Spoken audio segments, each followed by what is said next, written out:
What's next in policies? Policy options and actions provided by the European Parliament. Motion for the European Parliament resolution on addictive design of online services and consumer protection in the EU single market. In this recent motion, conducted on December 2023, the European Parliament calls for action, as there are still many issues to be addressed to reduce PUI. Addictive design of online services, digital fairness and consumer protection. The European Commission is urged to modernize consumer law definitions in order to protect consumers from harms, as well as respond to the negative trends that have been weakening consumers' rights. Regulation of digital addiction. A comprehensive EU regulatory response is necessary to combat digital addiction and manipulative technologies, empowering consumers to control their use of digital services and be protected from PUI. Exploitative practices.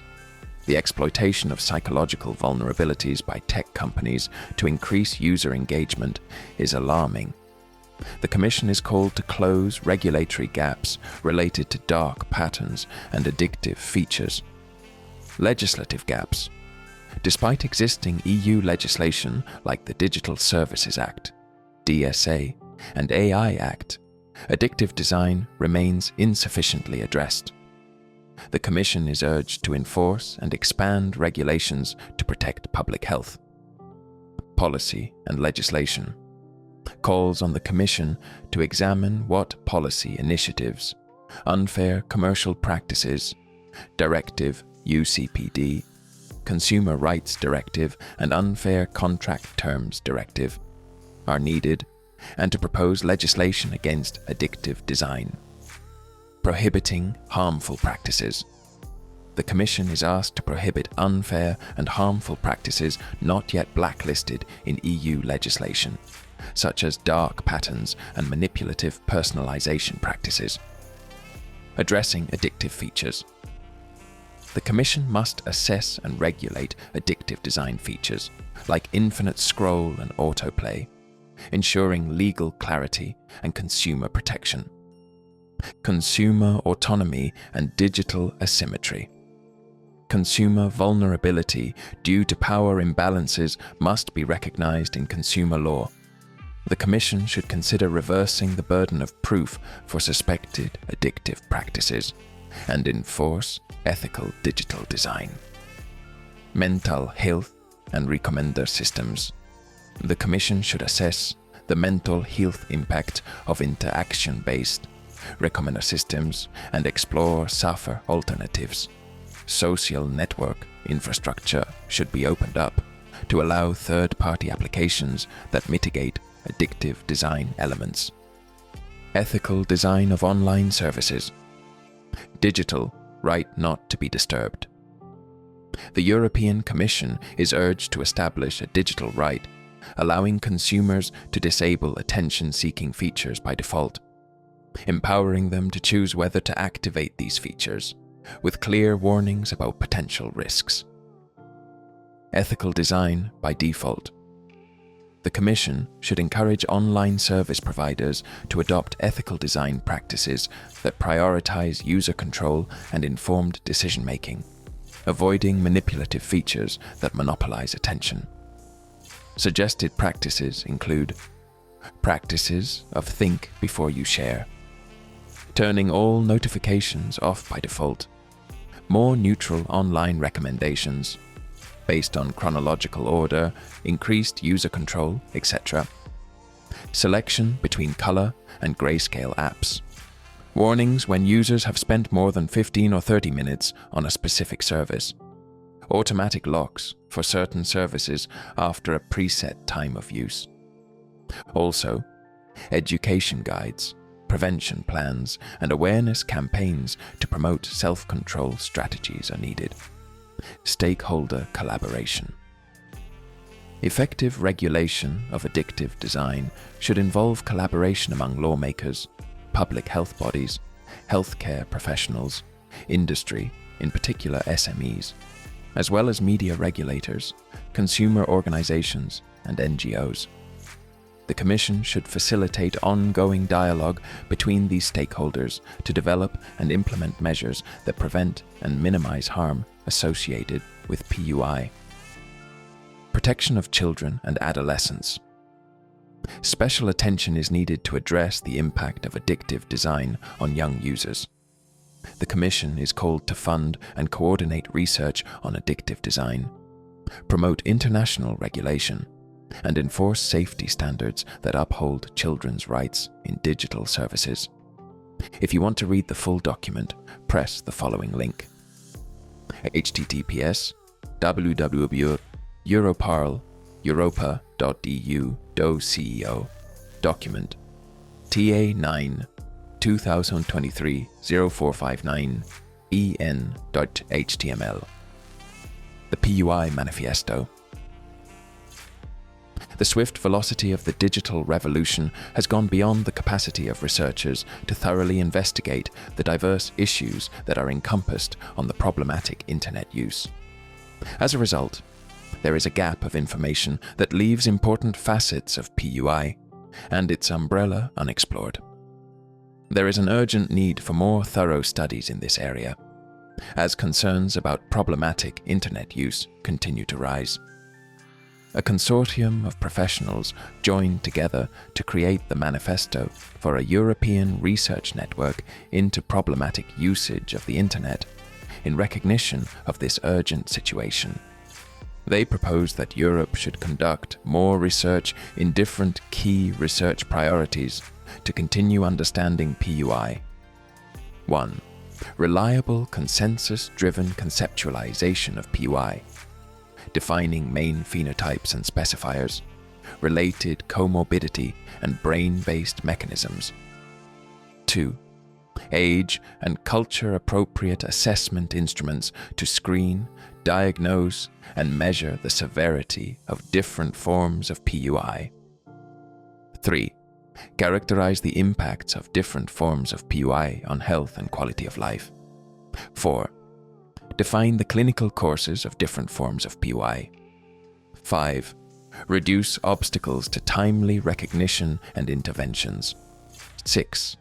Clarify the possible role of genetics and personality features in different forms of PUI. 7. Consider the impact of social factors in the development of PUI. 8. Generate and validate effective interventions, both to prevent PUI and to treat its various forms once established. 9. Identify biomarkers, including digital markers, to improve early detection and intervention. According to their recommendation, more effort should be put into examining the behavioral patterns, psychological effects, and societal repercussions connected to the problematic use of the internet. In addition to expanding knowledge of the problematic use of the internet in Europe, this manifesto is an important roadmap that will be useful for the creation of efficient interventions and policies. By following this, society will be better equipped to handle the issues raised by problematic internet use, which will ultimately result in the development of focused solutions that can lessen the negative impacts of the technology and more informed decision-making. If you want to read the full document, press the following link: https://sciencedirect.com Science Article PII S09249777X 830367 SEC0011 Quiz. 1. Is a word or phrase that is often repeated and expresses a particular strong belief. A. Stigma. B. Belief. C. Mantra. D. The repeat technique. Correct answer: C. 2. Which of the following statements about mantras is false? A. Mantras offer a focal point of attention that helps to calm the mind and develop awareness of the present moment. B. They are applied to guide people towards actions and decisions which are aligned to their desires and goals. C. They are used for self-reflection and awareness. D. Mantras are only applied in sports. Correct answer, D. 3. How emotional management is linked to trigger online addictions. A. Users can use the internet as a coping mechanism for underlying their feelings. B. Emotional management is not linked with online addictions. C. Users feel sadness when they play games. D. People with hypochondria feel relief when they find their worst scenario. Correct answer, A. 4. How emotional management is linked to withdrawal. A. Users can use the internet as a coping mechanism. B. Emotional management is not linked with withdrawal. C. Users feel sadness when they gamble. D. People need to deal with anxiety, anger, etc. Correct answer, D. 5. How emotional management is linked to a healthy balance. A. Users can use the internet as a coping mechanism. B. Emotional management is not linked with a healthy balance. C. People with skills in controlling their emotions will be less dependent on internet addictions and will live more balanced and satisfying lives. D. Users can use the real world as a coping mechanism. Correct answer, C. 6. Which of the following statements is false? A. Emotional management is essential for relapse prevention during a digital detox, because feelings often drive behaviors, including the use of digital devices. B. People are able to identify feelings that could make them relapse. C. Emotional management is not linked with relapse. D. If people identify healthy strategies to cope with negative feelings, they can reduce the probability of relapse. Correct answer, C. 7. What is the role of happiness as an antidote to PUI? A. If people are happy, they can tackle PUI easily. B. When people are part of activities that bring them happiness and foster real-life connections, can be a powerful antidote to the problematic use of the internet. C. Only having relationships with happy people is the antidote to PUI. D. Having far-reaching goals will reach happiness and address PUI. Correct answer, B. 8. What is the activity related to the word H in the smile with the heart tool? A. Personal health. B. Help. C. Healthy activity. D. Happy. Correct answer, B. 9. What is the activity related to the word S in the smile with the heart tool? A. Smile like you mean it. B. Self-diagnosis. C. Sports. D. Socialize. Correct answer, D. 10. Is not one of the research priorities proposed by the PUI Manifesto. A. Age and culture appropriate assessment instruments. B. Define the clinical courses of different forms of PUI. C. Search deeper in FOMO and digital hoarding. D. Clarify the possible role of genetics and personality features in different forms of PUI. Correct answer, C. B. Help. C. Healthy activity. D. Happy. Correct answer, B. 9. What is the activity related to the word S in the smile with the heart tool? A. Smile like you mean it. B. Self-diagnosis. C. Sports. D. Socialize. Correct answer, D. 10. Is not one of the research priorities proposed by the PUI Manifesto. A. Age and culture appropriate assessment instruments. B. Define the clinical courses of different forms of PUI. C.